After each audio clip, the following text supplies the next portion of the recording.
Good afternoon, good evening. You know what I'm saying? The real mother effing Leezy. How y'all doing? Bro, San Antonio Spurs. Hey, shout out to Greg. Shout out to Pop. One of the greatest to ever do it. Shout out to Greg Popovich, man. He has those Spurs out there balling. That first game, they got smashed by Charlotte. And you know what? Excuse me. I was talking bad about Charlotte. I said they're going to be trash, this, and that. Charlotte just picked up a good win today against the Atlanta Hawks. You know what I'm saying? In Atlanta. With no LaMelo Ball. And no motherfucking Miles Bridges. Like, you feel me? So that was a good win for them, man. Shout out to their coach. You know what I'm saying? Steve Clifford. Shout out to the, you know what I'm saying, Charlotte and their organizations. Like, you know what I'm saying? I still think that they won't be a playoff team. But the way that they're competing, bro, and they're familiar with Steve Clifford and his voice, you feel me? So, I mean, they're probably going to be better than what I thought, but I still think that they'll be on the outside looking in. You feel what I'm saying? But they'll probably compete, though. You feel what I'm saying? But for the Spurs, bro, to be in this position, bro, with no other, top name player, that's a testament to Greg Popovich. Devin Vassell, Keldon Johnson, Trey Jones, Jakob Poeltl, you feel what I'm saying? Rudy Gay, Keita Bates-Diop, you know what I'm saying? Motherfucking Doug McDermott.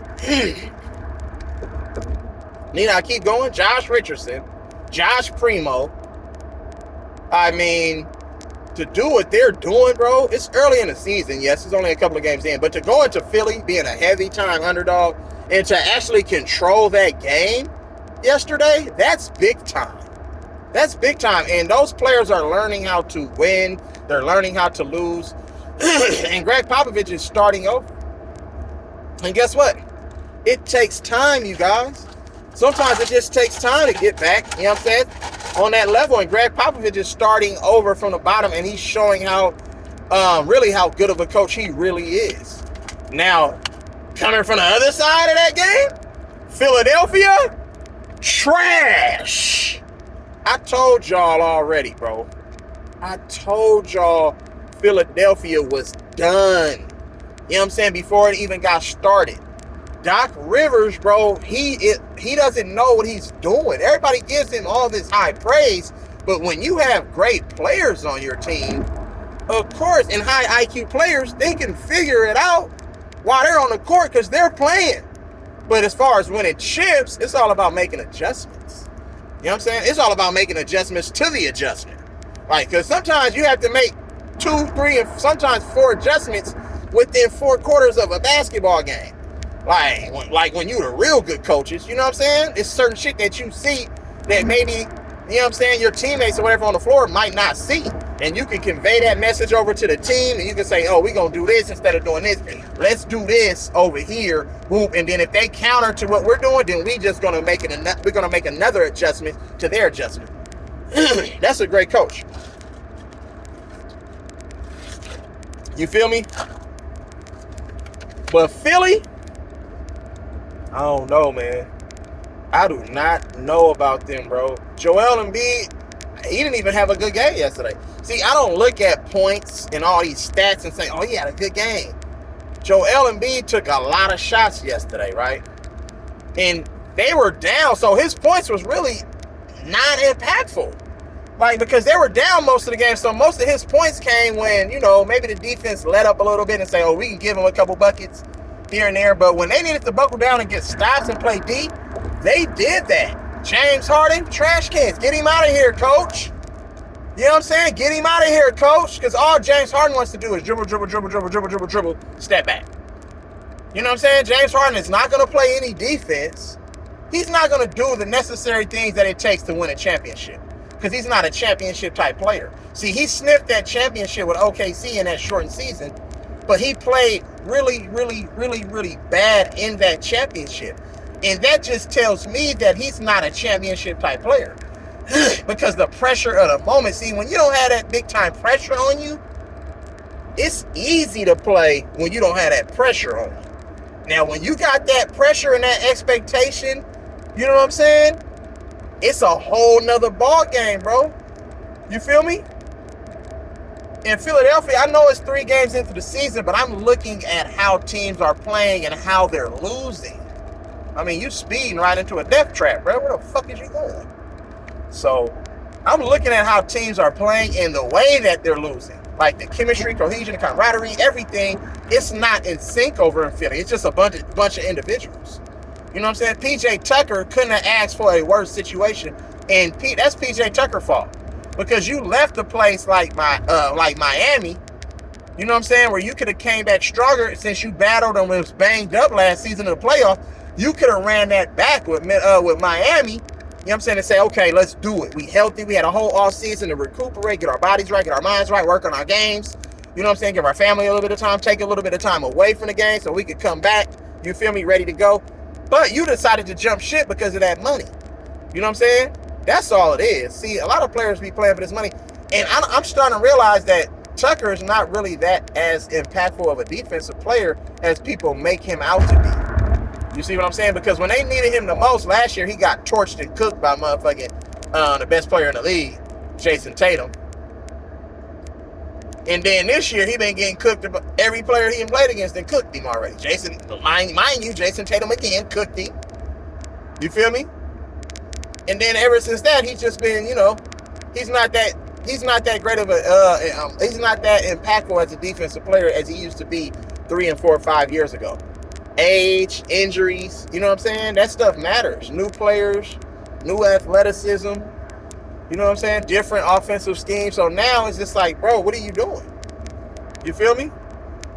So Philly is in trouble. They need to get rid of Doc Rivers. I'm just speaking from an analyst standpoint. Doc Rivers is not that guy, bro. And I'm not sure if Mike D'Antoni is that guy. Because we've seen Mike D'Antoni led teams choke. You know what I'm saying? When they really were expected and had high expectations to win, they came up short under his watch.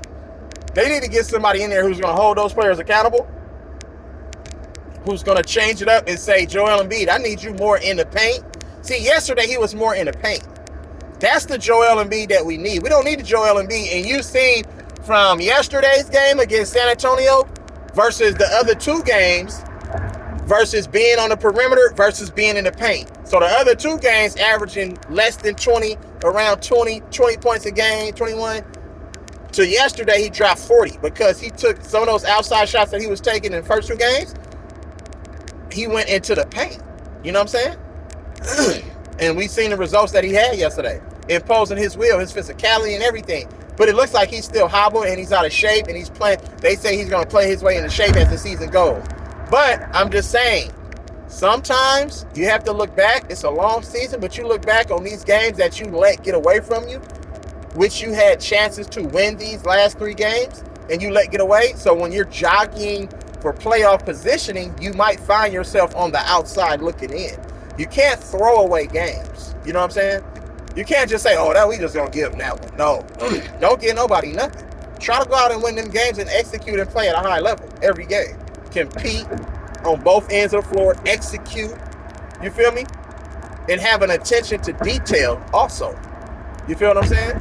Watch film, all that. You have to get better, bro. You can't sit there, lose the game, and then come out and then the next game do the same exact thing. That tells me that you're not getting better. You feel what I'm saying? And that's what I'm seeing from Philadelphia. And it's going to get a lot worse for Philadelphia than it does better for Philadelphia. So pay attention to that. But the Spurs, Greg Popovich, bro, he got his team ready. They out there paying attention to detail. They're playing hard. You're getting different production from different players every night. You know what I'm saying? Some more, some less. Somebody is stepping up. They're in big shots. Jakob Poeltl was a double-double machine. You know what I'm saying? Jakob Poeltl was going right at Joel Embiid yesterday, hitting him with moves, up and unders and everything. I'm like, okay, Jakob, out of the University of Utah. I don't know if y'all watched Jakob Poeltl play, but he came from Utah. He was solid in college. You know what I'm saying? But he's a big body. And it's a reason why, you know what I'm saying, Greg Popovich believes in Jakob Poeltl. He can do some things out there. He's being patient. He's running the offense. He's not a great shooter, but as far as like, he's playing like that Rudy Gobert, DeAndre Jordan type you know what I'm saying, type positioning. Like, you feel me? He's playing that Rudy Gobert, DeAndre Jordan type role. And, like, you know, the centers like the Mitchell Robinsons, like, I'm just naming guys who's really not great offensively, but they're good in a certain role for their teams. And that's Jakob Poeltl. Like, you feel what I'm saying? I love Keldon Johnson out of Kentucky. He's not scared. Devin Vassell out of Florida State came from that system over there with Leonard Hamilton, a defender, you know what I'm saying, can knock down the three. You feel me? Trey Jones came from Duke, Mike Krzyzewski, Tyus Jones' brother, and I believe that Trey Jones is actually better than his brother, Tyus Jones, in my opinion. You feel me? I do. You got Josh Primo out of Alabama, nice player. You feel me? Only going to get better. Josh Richardson, a veteran over there. Y'all got to pay attention to that, bro. Pay attention to what's really pay attention to the game, y'all, because I be trying to tell y'all what's going on and how this shit work out here. You feel me? So always pay attention. Because remember, I don't talk just to talk. Listen, process what I'm telling you. Because I'm trying to give y'all a game. I'm trying to let y'all watch the game from a different, you know what I'm saying, viewpoint. You feel me? Everything ain't always about numbers and stats and all of this. Pay attention. You feel me? When you watch the game, don't look for, oh man, they need to drop 30, man. No, that's not how this shit works. It doesn't work like that. You feel me, ladies and gents? And you know what? I apologize, bro. Sometimes I do use the N-word a little bit too much. And that's my fault. I apologize. You know what I'm saying? Because I have a lot of different people who watch, you know what I'm saying, my channel and my stream. And I need to be setting a better example for me and my people. You know what I'm saying? But it's not like I'm using the word to degrade anyone, but we kind of just use it out of habit. You know what I'm saying? But at the end of the day, we shouldn't use the word. You know what I'm saying? Because I wouldn't want nobody who don't look like me, who not my race, to use it. So, you know what I'm saying? I shouldn't be using it either. So I do apologize. I'll try not to use it as much. But when we talking, you know, street talk, and when we talking, you know, barbershop talk, we just happen to use the words. It's not like we're using it, you know what I'm saying, to offend a person or degrade somebody, but we just be, you know, chopping it up, and you know how that goes sometimes. But that's my fault, because I had children. I don't want them to start using the word. So that is my fault. So I'm going to kind of wean off of using that word, and I'm going to make up another word in place of that word. So stay tuned for that word. You feel me? Stay tuned for that word, baby. But it's all good. But you know what? That's what it is, man. Shout out to the Spurs. You feel me? And you already know I got content coming on the Lake Show, or the Lake No Show, because they are trash. But like, share, subscribe, man. Smile, cry, laugh. You know what it is. Salute to my people, bro. You know what I'm saying? Love y'all. Appreciate y'all. Y'all have a blessed one, man. In a minute.